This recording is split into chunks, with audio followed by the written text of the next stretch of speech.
There we go.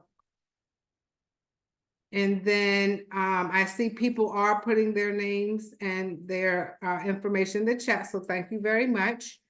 And now I will turn it over to Chris. Chris, do you want me to start sharing the PowerPoint now? Sure, we can put it to the first slide, the title. Great. Hold on, let me get to that.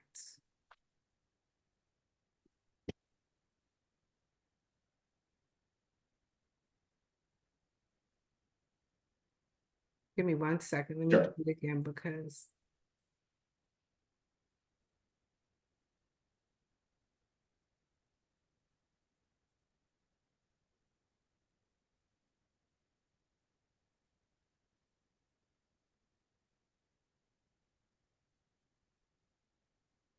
Can everybody see? There we go. Perfect. That's perfect. So good evening, everyone. My name is Chris Topoleski. I am the Executive Director of the Faith Alliance for Climate Solutions, or I'll just refer to us as FACS for the remainder of our time. For those of you that may not know me or FACS, so I have been with FACS for about a little over 3 months now. I came in mid-December, very exciting time with the organization. The organization has been around for about 10 years. We currently have 3 full-time staff, myself and 2 managers. One is our community organizer, and our newest hire actually started yesterday. Her name is Claudia Saunders, and she is our community engagement manager, and her primary role will be actually community engagement under FACS's Power of Faith. So what I really want to do is just kind of go through, let me kind of give a little, next slide, please, just so I can give a little thing about who we are. So next slide is, so this is directly from our website. So we, FACS unites people of faith and those that may not belong to a faith community to develop local solutions. And we do these in this platform, which is, ethical, moral climate policies. We are nonpartisan. So we will do, and I'll show you on the next slide, we do a number of various things, but we feel that this is not a Republican issue or Democratic issue. It is an everyone issue. And it transcends all kind of beliefs. So what we want to do is enable congregations and help them to do good work and things that protect our planet and one people, one planet. And then also, empowering folks, the congregations themselves, to become champions of change, and also the individual congregants to bring that back to into their homes as well. So that is the ultimate goal, is to recruit in terms of volunteers, but also to educate as well. And we have at the bottom, we work with everybody. Primarily in Northern Virginia, our biggest areas here in Fairfax, but next slide, please. And I'll show you here what we do. So on the right-hand side, we do have an advocacy arm. So we do meet with the local government. We do some work at the state level. We have what we call hubs. They are organized, all volunteer. And we have a hub leader. So our main hubs right now are Arlington, Fairfax, the city of Alexandria. We do have a hub in Loudoun. And we also have a hub in the Northern Shenandoah and Central Shenandoah. Those are much smaller currently, but they are a lot of interest in growing. So that's how we are organized. We actually have what we also call McFax, which is a Montgomery County hub as well, which is a little less active. We're looking to move into some other areas too. We're looking to expand into Prince William County, where there's a lot of activity with data centers and the damage they're causing. We do have what we call our faith campaigns. So there are 2 of them. One is the Tree of Life, and this is more of the things outside of the 4 walls of a sanctuary or a faith community. This includes removing invasive species, planting natives, composting, just doing those things that reduce or kind of what we call the greening. We also have, what I'm going to talk about tonight, is the Power of Faith. So this is a program which is very exciting. This was a recent add to what we're doing here at FACS. And what we're doing is we're trying to work with faith communities who are interested in reducing greenhouse gas emissions with experts and coaching, peer support, and making helping folks through their journey in energy efficiency. Next slide, please. So what is the Power of Faith? So again, what we're trying to do is help these communities, going to make this a reality. We are actually funded by the U.S. Department of Energy under their Building Up program. We were one of, so there are 300 applicants and there were 45 awardees. So it's not a grant, they call it a prize. And, there are only 3 to 4, I think it's just 3 faith-based organizations that are represented within there. And we actually have an affinity group, which we kind of meet with them to collaborate, talk notes. One's in New Orleans, one's in the Midwest, and I think one is on the West Coast in California. So the Department of Energy's Building Up program, so it's, not to get into all the details, but it's a 3-phase approach to this. The first phase is what we're in right now, and it is a kind of a research phase, if you will. We're kind of getting a lay of the land, a landscape analysis of all the congregations out there that might be doing something or have done something to try to improve their energy efficiency. And the second phase, which we will be applying for in June, and is only open to those who won the first phase, is to develop a pilot program and to actually test it out, which is exciting. The third phase and phases beyond that, if they are funded by Congress, will actually go to scale up. So the minimum is basically we work with at least 100 congregations to do a certain bare minimum of things that we'll be developing in this pilot.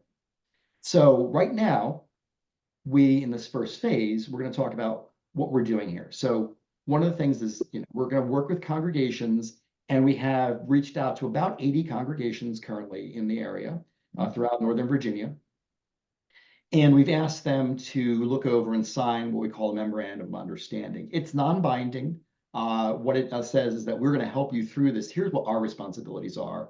And in return, we're going to ask you to share your data with us, share your concerns, bring us into the conversation if there's some questions or doubts by decision makers in the hierarchy of your organization. We're also offering what we call mini grants. So of the money that we got, we've set aside a portion to help congregations get started with something. And those mini grants are actually only open to those folks who have signed a memorandum of understanding with us, and they're matching grants. So for example, what we're doing is we're following the same program that Fairfax County, it's OECC, and is using, which is saying, here are a list of things that we think you can use this money for, and we're going to follow the same rules. So LED lighting, moving over from incandescent to LED, helping to pay for an energy audit, things like that, and it's a matching grant. So if you get money from another source and you need up to $2,500 for us, you'll have the other $2,500. So it can help offset some things. Doing that, we also will help identify building upgrades, things like considering solar energy options, which is down the road. And I'll discuss a little bit why solar is one of those things that is very important, but there are so many other factors going to lead up to getting there. And then also, of course, the most important thing, securing financing to fund the priorities. We will not be doing the work. We will not be funding the work by and large, but we're helping to connect folks with those who can finance. Next slide, please. So this is just an example when you do, this is just one church in the area, when you do start tracking your energy usage. And then you'll see in certain places, in 2018, there were some upgrades done, there was some window work done, they replaced some stoves that were gas, furnaces were replaced with high efficiency heat pumps, and you start seeing the costs of things going down in different areas. The sanctuary, education, and then you'll start to see that at one point they went ahead and did solar. And at that point in 2019, you'll start seeing that they were generating money. And at all by and large, their education, whatever their center for their education, effectively ran down to almost, there was no cost on electricity for them. So this is the importance of being able to track your energy before and after your upgrades to see where you are. And how you're recovering, kind of your input into it. Next slide, please. All right, so again, what we did is we surveyed, and there are going to be a number of slides that have charts in them or pie charts. I don't want to bore people with them, and so that's not the purpose of it. What I want to do with that is illustrate what I call kind of the low-hanging fruit and some of the things that are low cost, low level of effort, hassle to the congregation, low to high, and then the return on the investment, because there are some upgrades that will pay for themselves and some things you can do that will pay for themselves relatively quickly. On others, that will take a much longer period of time. So next slide. So here, this is just, we went out and asked folks, are you tracking your energy use and your greenhouse gases? What we did see was that quite a few of the respondents said, yes, we are doing it. We had been doing it. Some have said no, and we just don't know about some of the others. They didn't respond to it. So again, this is the first step. I think, for whoever we're talking with, we want to get that number to 100, to have everybody who's tracking their energy usage and saying, to some degree, and it's as simple as, using some of these tools that EPA and others have that you can use to track your energy usage over time and, account for seasons and things like that. Next slide, please. So this is really important. So this one is doing an energy audit. It is a low cost, in some cases, some utility companies like Dominion will do an audit for free. And people ask, well, why would an electric company do an audit to help you, to show you where money is going? It's because they have to. There is, legally they need to do this, but there are varying degrees of what an energy audit is. So there are free ones out there. They can tell you some information. There's something called a level 2 and a level 3, and they grow in price, in cost. And that's where we and others can help offset some of those costs. The county also has a program that can pay towards this as well. Next slide, please. So here's a couple of other things that we're thinking about: low cost, low effort, using motion sensors. We've all seen this when we walk into some public buildings. The lights will go on, and then when you leave, they go off. I cannot tell you how many times in my house I've forgotten to turn a light off. And here, I've walked into at least our place, my church locally, and I've walked into the sanctuary on a weekday when I've had business there, and it's like the lights are on. And the question is, well, why? Well, we forgot to turn them off on Sunday. So these are the kinds of things where they actually will pay for themselves relatively quickly, depending, again, on the number of sensors that you need to install. It looks like a fair amount, more than half, decided that, yes, they had done this, that responded to it. Some have not, and so some have replaced some of their lighting with this as well. So again, these are some of the low-cost things that you can do. Next slide. So, this is one where this is something that we see, and we actually, I don't have the pictures here with me now. They were not built into this slideshow, but, the kind of one of the cool things that we did, I think it's cool, in a kind of an energy nerd sort of way, is that FACS staff, we went out one evening, pretty cold night. We had borrowed, checked out of the library a thermal camera, and we went around taking pictures of different churches and temples and others in the area. And it was amazing what you saw and the amount of heat that was leaving the building. And so, for example, I know that my church went ahead and just replaced all their windows, and another local church did too. And the question was, well, what have you done? Have you repaired all the gaps? Can you see under the door? If you can, that's where money's going out. That's money going out, literally out the door. And so these are some things that are very easy to repair. This also includes some insulation, figuring gaps, doing other efficiencies like this. Next slide. This is one a lot of people don't think about as well. So these are all things that can be done by the congregation, by volunteers, by local handyman. So hot water pipes, the hot water travels from wherever it's heated, whether it's a traditional water heater or maybe a newer high efficiency one, but it still is going to be traveling. You'll have heat loss in those pipes on the way there. The other option that we have is water heaters don't necessarily tell you what temperature they're set to. They have A, B, C, D, which is the manufacturer way of saying, cold or not as hot versus very hot. But being able to say, all right, let's measure what temperature is the hot water at. And is it appropriate to be? No water really, we recommend hot water not get above 120 degrees coming out of the pipes. And then you look at that and you say, when you have it above that, your hot water heater might cycle on and off just to keep the water hot. So being able to, to get a manage on that can actually, the return on the investment of that is pretty low as well. All right, next slide, please. This is a big one. So, a lot of folks don't think about this, which is, it's either I have the single pane window from 1960 or 1975, which is very inefficient, or my other option is I have to replace all my windows at the costs of tens of thousands of dollars. And, I know of one congregation that just simply wasn't in that position. And they went out to the hardware store and they purchased film that would go on the outside and the inside of the windows. And for them, it was a low cost. It was a volunteer effort by the congregation, and it paid for itself quite a bit. And that, it's a relatively low cost, and things that some people don't think about as being an option to kind of hit some of these, as I call them, the kind of low-hanging fruit on energy efficiency. When you start adding all of these things together, the impact is pretty big. Next slide.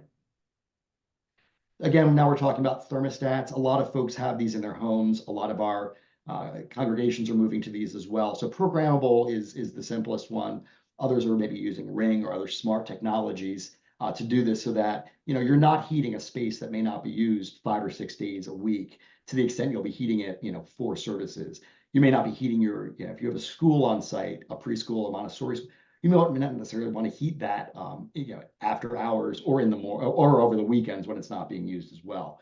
So just being smart about how you are heating or cooling your space is something that can be done relatively easily as well without necessarily heavy contractor work.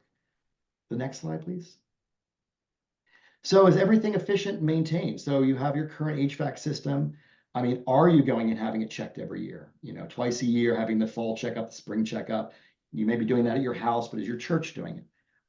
The other piece is, when were the filters changed? And I know that a lot of folks, even in their homes, kind of forget about the filter, and that can really drag down the efficiency and make the system overwork, waste energy, and eventually, kind of end its life earlier. Next slide. This one is one that a lot of our congregations have been doing, at least the ones we talked here. It's switching everything over to LEDs. In some cases, the incandescent to LED is pretty inexpensive to do. In some cases, the fluorescent, some of the older, tube style ones might require more cost and more effort to do, as housings and things like that need to be changed. But for a lot of folks that are in this process, the majority of the ones we talk to were already in the process, have done it, and have done it for all of their lighting. And the return on that is within 2 years, basically. Next slide. This is one that actually the buildings up our Power of Faith. It's a requirement under the Department of Energy's rules for the next phase of the award, is that you're going to need to work with whoever you're working with. And some awardees are working with individual homeowners that might be working with owners of apartment or multifamily homes, or in commercial. In our case, we're working with communities of faith. In these faith communities, we're working with their what's considered a commercial building for the purpose of the IRS. So their sanctuaries or their others. Replacing this is something that's kind of a big push. It is one of the requirements of any of our pilot programs, is that you're going to replace the old kind of traditional gas water heaters with electric, tagless, heat pumps, things like that. Anything that's going to be much more energy efficient. It is relatively low effort. It is a moderate cost to it. And it's about a little over 3.5 years to return on the investment of that. So it's one of these things where it's you've done all the other things. Now you can start stepping up. This is kind of the order where you can kind of attack some of these projects. Next. This is one where looking at a lot of congregations will have their kitchen, and mine has the coffee hour every Sunday. And we do have the gas appliances in there. And they went through a period during pandemic where it was an opportunity when nobody was in the building on a weekly basis to go ahead and do some upgrades. One was an entirely new HVAC system out of necessity because it was so old that no one was supporting it. The other thing was the staff that were still coming into the sanctuary were, it kind of smells funny in the kitchen, and the pilot lights keep blowing out. And so that was not only an energy issue, it's also a safety issue too. And there was a story today about how some of these propane and natural gas appliances can be, a bomb. Something happened out here recently in Sterling where that was an issue in a homeowner. So being able to say there's an opportunity to replace your gas appliances, with an energy efficient with electric appliances, there may not be being used that much, maybe one night a week, maybe 2 nights if there's different events, weekend for something like that. But looking towards something that's the electric. Again, cost is going to be moderate because it's an appliance. Effort's low. Usually installation is pretty inexpensive for that. And so we don't have, most have not done this in those that we surveyed. Some are considering it, and that would be, another question that we could have asked is, are you considering this in the next few months? But we wanted to kind of get as much data about what has happened already as we could. Next. This is a big one. So, this can be moderate to high cost, depending on the building, the type of building it is, but insulation is one of the most critical things that is kind of overlooked when looking at upgrading energy efficiency. So, the way I've always been told and always been taught is if there's still snow on a roof, and everyone else has melted, that's the most insulated roof out there. And a lot of our buildings might be older. They may have been built in a time when, it was pre-gas crisis, pre-oil embargo time, when it wasn't a big deal, the heating costs weren't that expensive. And so the construction of certain buildings, commercial buildings and churches may not necessarily lend themselves as easily to this, but when done properly, it can have a profound effect on other upgrades that you're doing. And so here, it's almost half and half, who has done it versus who did not in this. It can, like I said, it can be a moderate to high cost, depending on the type of insulation that is required. It may not necessarily be as easy as blowing something into an attic. It may have to be pumped into a wall, not like new construction where it can be done, obviously, before with little problems with the current structure. Next slide, please. So again, now we're going to be looking at HVAC, efficient newer heat pumps. Many are doing it. A lot of things are coming to the end of their life. The technology with newer HVAC is much better. Heat pumps are much better than they were in the past in some cases. We're in a zone where this kind of zone where heat pumps are still good to, when you start getting much further north in like the Midwest, there can be some challenges. But with these high efficiency heat pumps and HVAC, they are higher cost. They are more kind of an effort to install, but the return is still about 4.5 years. Next, please. Again, now we're getting to high cost, high effort. This is something that creates quite a bit of hassle or disturbance to a congregation to have all of their windows replaced. And about half of the folks did do this already. Others have not. Have done some. If you have multiple buildings or multiple wings, you may attack one first. So again, I go back to, we've been, I think a lot of advertising has been done to replace windows. But if you're not doing kind of all of the other things to get to this point, all the other things that are lower cost, these will not necessarily, the return on this will not pay for themselves right off the bat. And you'll still be losing heat and energy through other means. So you might be keeping out, UV, but you still may have cracks in your doors or weather stripping that's failed after time, and you're still losing your energy that way. Kind of the idea is to kind of create this more, kind of sealed environment to then be able to work in. Next, please. So this is one that, roofs have kind of a long life on them, and sometimes you can kind of push it a little bit. And so there are obviously new materials out there. Some have gone and with flat roofs have been able to install some like gardening type things up there. But roofs are something that is something you plan for, and then when you replace, you don't need to really think about it for a number of years. The reason I put it here is because of when I get to the next slide, why this is important. So obviously the roofs are important for a number of reasons, energy efficiency as well. It is, again, high cost, high effort to do it. The return is kind of a long-term thing. However, next slide, please. If you're going to want to go to thermal or geothermal or solar, at least, let's talk solar for a minute. It is a high cost. There's a high effort to do that. There are some challenges. A lot of times solar can only really be used in real time when sunny. Batteries can be very expensive. And we found that out, when talking some of these projects that we were talking about. One of them, the solar sanctuary project that we were working, where during a natural emergency or some type of emergency, the church can serve as kind of an emergency shelter with electricity. To do that, you have to have batteries, and batteries are very expensive. But just in general, I've seen a number of churches. It's kind of the advertisement that, hey, we're solar, we care about the earth, we've gone solar. It's the advertisement from the street.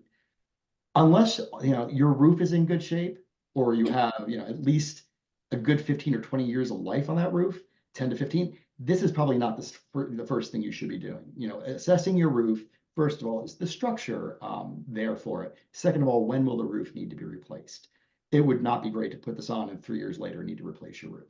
So that's why, you know, when we talk about this order of things, it is suggested doing kind of the energy audit. Will say where you have your most, you know, where you might be hemorrhaging the most waste, if you will, energy waste, whether it's through lack of insulation, whether it's through cracks, whether it's your roof, those kinds of things. That will give you an idea. And then there's a question of, well, how do I start doing it? How do I start, you know, getting into this? So next slide, let me see where we are in this. Yeah, so what, and that's like a talk a bit about what we're doing and what FACS's role is here in the power of faith. So our whole point is to kind of connect folks with each other. So we've done a number of webinars.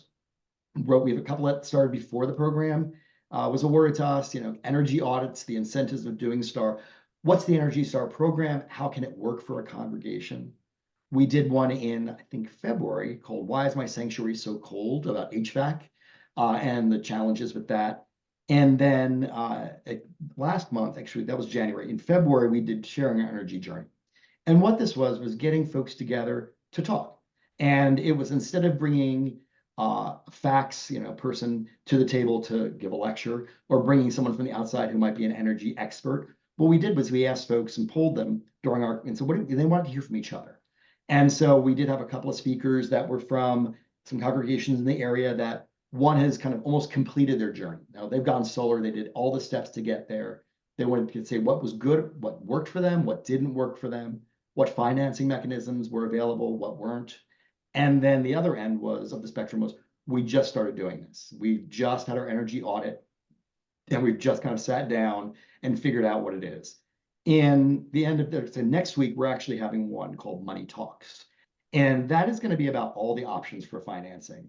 You know, oftentimes it is a traditional kind of private financing may present some challenges for congregations, for faith communities.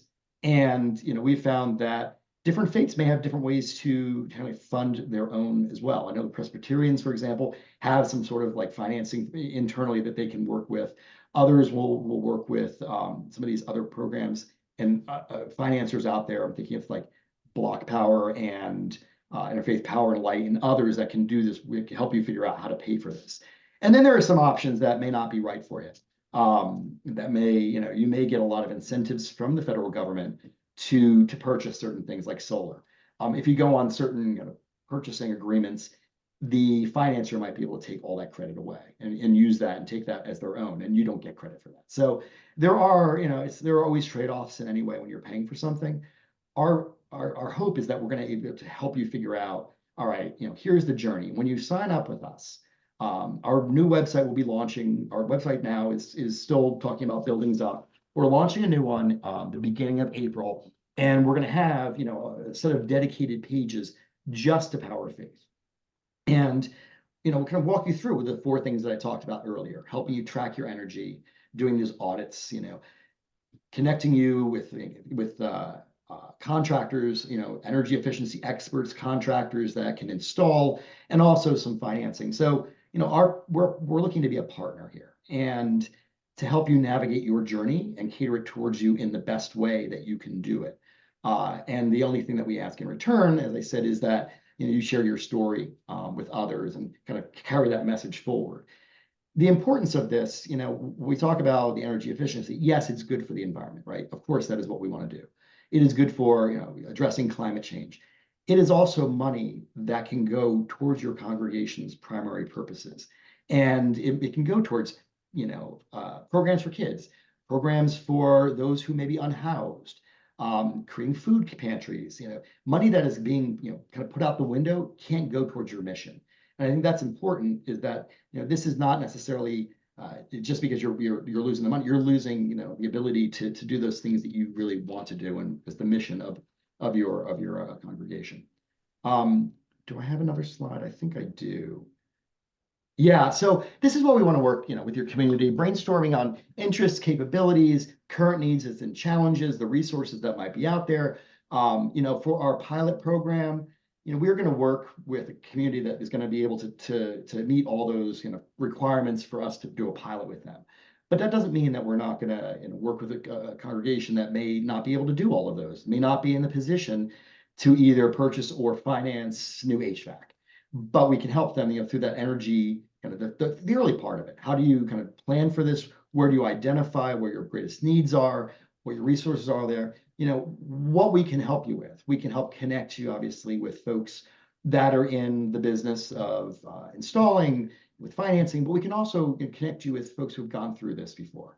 And just because we've worked with a congregation and they have worked with a certain installer and they had a great experience with them, it doesn't mean that everyone will. So it is just, when we say we've vetted certain contractors, what it means is that they've met the criteria that we think would be appropriate for faith communities. It doesn't make a guarantee on them.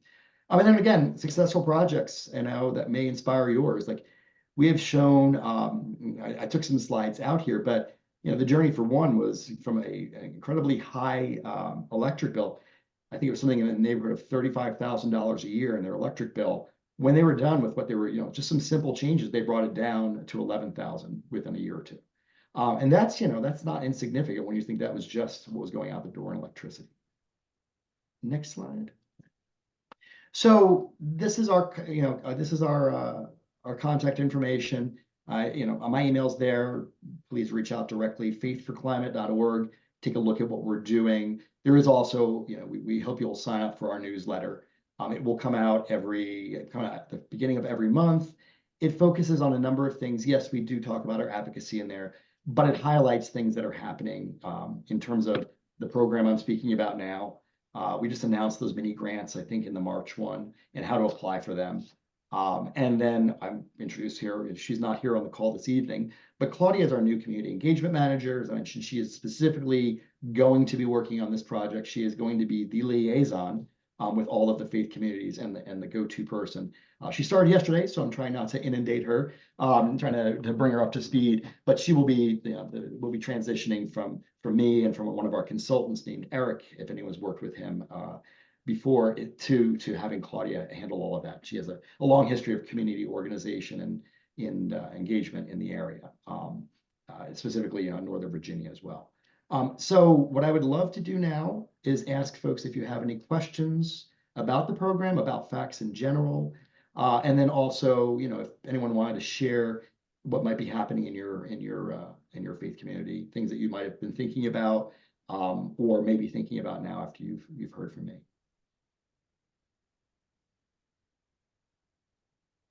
So thank you, Chris. So you can feel free to speak up or raise your hand if you have any questions, or if you want Chris to go over any specific information about how he may be able to, how FACS may be able to help your house of faith community, your house of worship. Colleen? Hi, I'm Reverend Colleen Schiefelbein, and I am in a congregation it's actually 3 congregations have come together to be one. So I have 2 campuses. Okay. We are still in the process of making all the name changes and combining bills and all of that. So one of my questions is, what is your timeline for working with you on some project? So that's my first question. Sure, yeah. So the answer to that is, while we have a Department of Energy award that is, this year going into next year, what we're doing is we're building a program that is going to, we hope, exist beyond any Department of Energy award funding. So this is a new campaign. It's a faith campaign that we had one, like the Tree of Life, for example, working on greening. That was born out of a number of different grants, Nature Forward and others who gave us that money. That money, is not there anymore, but that campaign continues on, and we're funding it through other sources. So the idea is that we were going to kind of create this partnership in Clearinghouse, that this will be an enduring campaign for FACS beyond any sort of federal funding for it. Okay. And so I just would like, we're happy to start talking. We're happy to start talking with you as soon as you are interested in doing it. Okay. Just talk through, some of the issues that you might be facing. Well, like I said, we're still in the process of Right. trying to figure out how to bring all these things together. To know what our energy uses Sure. is, for example. But so I want to, if I can just restate to make sure that I'm understanding. So once we get our bills figured out and we can see how much we're actually using, we could come to you and you could help us in doing the energy audit or identifying a contractor who could. That's right. So, Okay. so we, we can help you, and there's a webinar, I think, on how the EPA is how you can start tracking. We can assist you as well on how to start tracking Okay. your energy usage at the beginning of it. As you wanted to get to an audit, we can show you the different types of audits that are out there. I haven't looking at them right now, but they're obviously the level one. We can connect you because there are private firms that will do this. An energy expert audit who do audits, and we can kind of connect you to find out what is going to be the best use of your funds or need for it. If you can identify some things easily with what they call the level one or the free one, then that might be a good starting point. But it doesn't preclude, once you do it, it doesn't preclude you from going for a stronger or more detailed audit as well. But yes, we will not be able to do the audit. We'll be able to connect you with folks who can. Okay, and this maybe when I was taking notes was under Tree of Life, but like for one, we have a community garden and we're looking at repaving our parking lots, but we're thinking about how do we do this in a less permeable or a more permeable way, and we have a problem with flooding in a field because of things, but we don't want to. But that water is also being filtered before it goes into the, by it flooding, that water is being filtered. So do you have programs around that types of energy use? So we actually partner with a number of other organizations as well, Audubon Home and some others, and Nature Forward. And that Tree of Life, we actually have a meeting, I think, later this week on Thursday. But that connects folks that want to do things like that. So we actually have some folks that are on our board who are, master naturalists, master garden. So they know what's invasive, what's not. But there are others other communities that are going through the same thing as you, as a roadway, hard surfaces come to the end of their usable life or need to be replaced. What can you do to better it? These are the folks. So yes, that would fall under Tree of Life. It would not fall under the Power of Faith. Power of Faith is inside the four walls of the building. So could I contact Claudia about that? How would I make a connection with So that? for that one, I actually will put in the chat who to contact about that. So while Claudia is running our Power of Faith, Christine, it's actually very easy. It's Christine at Faith. Is our Tree of Life. So she is, like I mentioned, our community organizer. But her main campaign, so while Claudia will be running Power of Faith, Christine is everything green. So she is Tree of Life. She also does a lot of our tabling events and those kinds of things, and our communication. So that's, for her, it's the outdoor. And she actually herself, I think, was or is a master gardener, master naturalist. So, but yeah, she can absolutely, be able to field that question way better than I could. All right, thank you. This is really very important to our church, but as all churches and religious organizations, budgets make these decisions hard. So I appreciate that you're out there to help us make decisions. Well, and that's the thing is that, we want folks to make decisions that are informed, right? So again, I go to the example of one of our founders is like, they put all new windows in our building. We have all these other problems, but somebody's got sold them on. I'm like, that's the danger. You want to do this, but you want to do it in a way that gives you, I guess, the best result, for the dollar spent, right? And that's why it's important to understand why I have those return on investment years. It's people go, well, caulk, caulk, that's going to pay for itself pretty quickly. Same thing, it's going to pay, especially when you can get free labor to do it. Your congregation, which is how we did our green space outside. Actually, we turned, I mean, at the Unitarian Church in Reston, we turned our outdoor space into native, we removed all the invasive species, we removed all the non-native plants. And we did it, and we did it by everyone got a little bit of ownership. My daughter, who was in high school at the time, owned a little corner. She weeded it, and we started just to plant, and guess what? The maintenance is zero for it now. And it all required was for us to purchase those native plants, and now they're they're self-sufficient. We don't need to water them. We don't need to, waste the water. We don't need to spend the money on it. And they're bringing pollinators, right? They're back to what should be there. So again, yeah, you look at some of these things, and budgets absolutely make it, but people get have a sense that they're actually contributing, and they can do it in something that they've done. If you can say, hey, I was part of this effort to, Absolutely. to sit there and caulk the windows. I had somebody who redid our deck because they could, and they're pointing out to their kids, Dad did this. It really brings a sense of community more than just a building. So, Thank you. of course. Thank you. Just, yes. Hi. Oh, can I talk? Yeah. Okay. I'm Campbell Hackett. I'm the pastor at Kirkwood Presbyterian. And first of all, I want to apologize. I came in late to this meeting because I had a required Presbyterian meeting I couldn't miss. But I am very interested in this. I just wanted to check one thing, and I'm going to go back and watch what I missed. But I'm assuming that, what is the cost to us to use your service or consult with you? There's no cost from us. We don't. Awesome.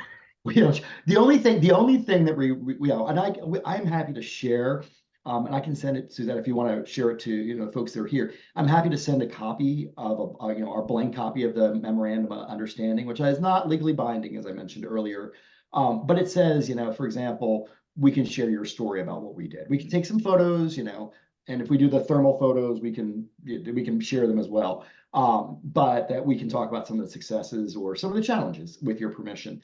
But one of the things that we're offering is the potential of a mini grant for one of these $1,000 to $2,500 out of our initial money from the Department of Energy. We're actually trying to grow that over time, but finding other foundations that might be able to contribute to that to help us. But we've set aside about, earmarked about $25,000 for this effort. And that the only requirement for that is that it's one of the approved things, and it's the same approved list of things that Fairfax County has for their grant program. But the other piece is it's a matching grant. So if we say, if you say we'd like $2,500, we expect you're going to come with $2,500 too. But it's not a consulting service. We're a nonprofit. We're doing this because this is a moral issue for us. It's a moral imperative to address climate change. Well, thank you. And then I had a follow-up question. Like Colleen said, we also want to update the parking lot, but our big thing is the HVAC for our sanctuary is 28 years old. Yeah. And Wow. we would like to replace it before it dies. But, we're looking at that, and some of it too is just like finding estimates. We tried to get them, and people say like, oh, we only do commercial and you're not commercial, but then people do, we only do residential, but you're not residential. Right. And then also we're in the situation where we are blessed with a lot of space, but our building was built at the peak of Protestantism in America. And our current congregation is 15% of the size that it once was. And so we're also dealing with, the upkeep is just so disproportionate. And so we're trying to share our space. Both, some groups pay us, some don't, but to make it a community center, we have other congregations nesting inside of us. But then there are questions about like, are we losing money on like the power and so forth. So I'm very interested in this and wanted to bring that up in case anyone else was in a similar situation. Yeah. I mean, to your first point about, it's you're not big enough or you're not the right type. We've talked with folks that have come back to us. So we had an energy consultant come and speak at one of our webinars, and we talked to them afterwards, kind of one-on-one, and they were kind of like, well, we'd have to, a single congregation, we really need to be a project, in like the millions, a couple of $1 million to make it worth it. And so for us, it's like, well, how is that going to work for our guys? And in some cases, if you're in like I'm here in Reston. So in Reston, I have 3 congregations of different faiths on one campus right around the corner from me. One's huge, they're right near another. So you could pool, for example, your resources, economies of scale, but not everybody has that option. I would say most folks don't have that option. So, there's an opportunity for us then to say, we've talked to these contractors, we've talked to these energy consultants. It was an energy consultant actually who said, well, in order for us to do the study, we really need it to be like a $20 million project. And for us, that was like, oh, it's not going to work for our guys.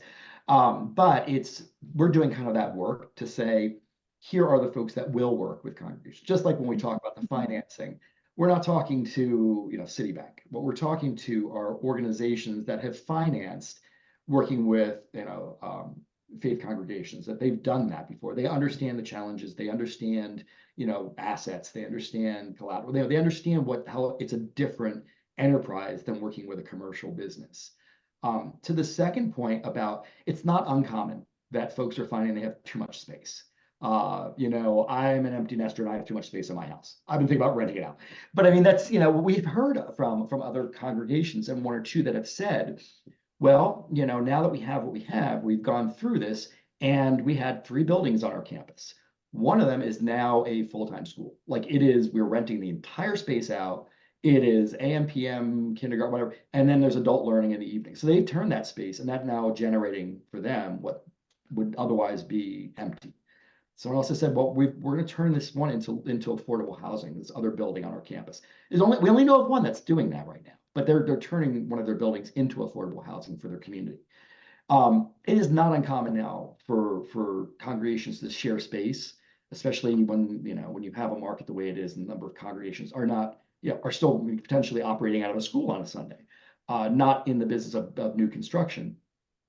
For us, I think that's an opportunity to sit down and we can figure this out. But as you're tracking your energy, right, you start that energy tracking, you start finding peaks and things. Well, we're not actually using the building during that time, but this other enterprise is, and that should be clearly like there. You don't know what you don't know. So your question is, are we making money? Or are we losing money on it? We don't. But you will know that. An energy audit can show you what's happening. When you're losing the energy. The energy tracking can show you when you're using it. What's taking the most, like gas, electricity. What are you using, and when it's happening, and that will show you. If you compare it to and you can enter back dates. So you can enter stuff from before. Your utilities might be spiking during certain times where they didn't before. But is it? Are you still making? Are you breaking even? Are you making more money even though you're spending more on electricity? And then how can we address that to bring that electricity cost down, so that you're actually maximizing, what you can do with it. So it does always come down to money, right? It does, and it's not a bad thing, but it's also, it's a reality, but it's a good thing to be able to get your handle on it, because then you can figure out what you're going to do with that money and how you're going to invest it back into your community. Thank you. Thank you. So I just want to get to some things in the chat. Before I get to the chat, though, I want to follow up on one thing you just said, Chris, to Campbell, about how you can use your church for different things. If you are thinking that in the county, just let me put a plug. If anybody has space for affordable housing, give me a call, because we do need it. However, if you want to change the use of your facility, please give me a call so I can connect you with land development services, so that you sort of follow the way it's supposed to go. Just wanted to say that. So there is a comment in the chat that providing a copy of the MOU would be quite useful. So Yes. I am going to ask Chris to send me any information he wants to send out to you all, and then I will send it out along with the link to the recording and the survey afterwards. Yeah, and that slideshow, the page of the webinars, they all link to a recording of the webinars. Okay, cool.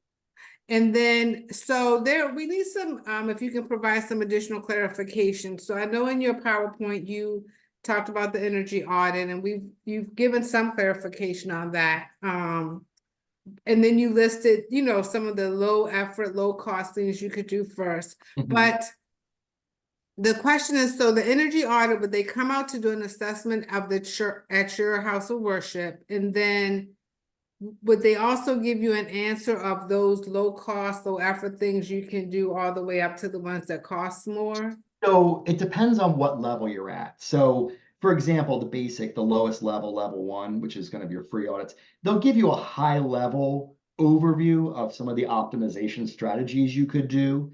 They might say you've got to do some weatherizing. Well, that could mean a number of different things, right? That could be anywhere from the insulation, or weather stripping, recaulking everything to repointing it, whatever it is. As you go further, and I'm looking at them right now, so I'm looking down for a reason. I'm looking at the levels of the 3. So yeah, and they're very kind of rapid assessments of your data collection. As you get up higher into the level 2s, they'll break down the energy use, your sources for that. They'll identify energy efficiency measures for each of those systems, whether it's your HVAC, your heat, your hot water, those types of things as well. When you get to the high level, the 3rd level, this is the long-term data collection analysis. They'll do a computer simulation of possible opportunities for you, and they'll actually do some kind of cost estimates if you were going to bid level, they call it, for cost estimating, and then help you make the decisions on this. So it was as easily as identifying where you're losing things, where your waste is, and saying you could do some stuff on a high level, weatherization, which is the level 1, to a much higher, kind of assessment and kind of guiding you a bit through your options. So, okay. So another question came up in the chat, and I'm going to ask that, but so does it cost more to get a higher level for the energy audit? Yes. Okay. It does. And So like I mentioned, some of the level 1s from the utility companies are free. You get to a level 3, and I think the estimates could be about $15,000 for some of them. For a okay. level 3, for a high level. All right, so because the question is, who is they? Is this? These It's would not FACS. So can you just No. talk about who the So they these is? would be private firms that provide the audit. And then did I understand you earlier to say that you all have recommendations? How would a house of worship know that a firm outside of the utility company is Right. reputable? So we will have, and I'm looking at some of what's going to be I call it our welcome packet. It's our backup information that I mentioned. So we're going to have, a list of potential audit firms, energy audit firms. So yes, we will have a list of some that we have vetted. They're not going to be the universe of all of them, but they're going to be ones that will, potentially serve all of our kind of all of our footprint in Northern Virginia. And then there'll be also energy efficiency firms, which are somewhat different. And then we have obviously, some of the other contractors to the actual work. But we can connect folks with energy auditors that are in private practice. Okay. And so do you recommend they come to you? Because I'm listening to it and I'm thinking this is so much information. How do I drill down? So it is that's right. It is a lot of information. And that's part of what this program is meant to do, is to help folks navigate that, to start with from your planning to where you want to go eventually, kind of to think about I'll call it the 5-year plan for how you want to address this. Because people will jump in and say, we got new windows, but did you check so it's that starting with the tracking and the audit, but that's kind of like why we're going to help with the sequential thing. And that's kind of reaching out to us, signing an interest form. We'll reach back out to you, and then we can talk through it. And if you want to continue to go that route, we can sign an MOU. There may be, and if it's not under the Power of Faith program, there may be potentially, another opportunity from FACS that's on the horizon. I can't speak to it yet, but there might be one that's outside of just specifically the building or the Department of Energy award. There may be another potential local award for just Fairfax as well. Okay. So what I heard you say was the information with your email and your website, and Claudia's email and Christine's email that's in the chat. Yes. That people can reach out to you and say, this is where we are, and you will talk them through the steps so that they don't really have to That's right. It would tonight be. be right. able to decipher the information. That's right. It would be an initial email to me and Claudia for this program. And if you were, as Reverend Cullen was interested in with kind of the outside space, then that would be right to Christine. And I wouldn't need to be involved in it. Right now, I'm trying not to overwhelm Claudia. But yeah, reaching out to us is great. If you want to fill out an interest form on our website, if we have that there yet, that's great too. We will check it. But yeah, reaching out to me and Claudia directly to get more information, to hold a conversation with us, we can go into more in-depth discussions, and we can bring, kind of our current consultant on this program, who used to be our chair of our board. He is with us for a few more months on this, Eric Goppelrud, some of you may know, but he probably would have been here tonight if he wasn't enjoying a nice vacation away, so. Yeah. So what is the purpose of the MOU from the? So let me pull a copy of it. I have an MOU right here. So it's a relationship, we call it a mutual support. So what we say in there is that we're going to provide recommendations to free and vetted contractors that you can use for certain things. And also, provide resources for you. We'll set up, kind of weekly or monthly topical webinars that we're doing right now. We'll meet with your leaders. These are our responsibilities. In return, and this is really the other piece of it, that you'll participate in those webinars, in those networking events, that you will go ahead and benchmark your energy usage, that you will go ahead and do an audit. We'll help you through that, even if it's, the utility and the free one that you do, that will qualify kind of to do the audit, to help us help you to know what we don't know, help you know what you don't know already. And then you'll begin, make a consistent effort to track the energy. And if you're going to be able to, if you're going to apply for the mini grant, it will be a matching grant. That's what's in there too. But then, it's the responsibility of the congregation to be the contractor with whoever they contract. So we're not going to contract with the energy audit for you. We're going to help make those connections. We're not going to finance or sign a co-sign a loan with you, but we're going to, kind of point you to those. It's just kind of setting some of the basic ground rules, but it's not, like I said, it's not an exchange of funds in terms of this is a contract that you have to pay us for consulting services or anything like that. There's no requirement that you come to us and ask for a mini grant if you don't have the matching funds. So that's what the purpose of the MOU is. And again, happy to share it, tomorrow, and then so that you can share, as you see fit. But if there are any questions about it, we'd be happy to talk about the MOU. Okay. All right. Does anyone else have any questions or comments?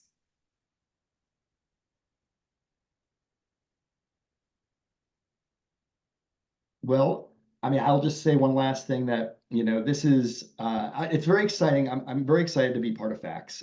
We went from an organization that did primarily advocacy work to one that's gone into some programming, first with the Tree of Life, and now, including this power of faith, and hopefully, expanding upon that into some other areas as well. And our programming is really, I think, that's giving a lot of value to us. And I'm very excited about it. And so we're going to be at a number of events coming up, a number of Earth Day events on the weekend before Earth Day and the weekend after Earth Day, which is great because Earth Day is not on a weekend, so we don't run ourselves all ragged. But we're going to be at a number of the counties. I think the big county Earth Day on the whatever that Sunday is before. So we're going to be at these events. So if you see us at the FACS booth, come over and say hi. And feel free, again, like to go to our website if you'd like to sign up for our newsletter. You can start getting that as early as the beginning of April.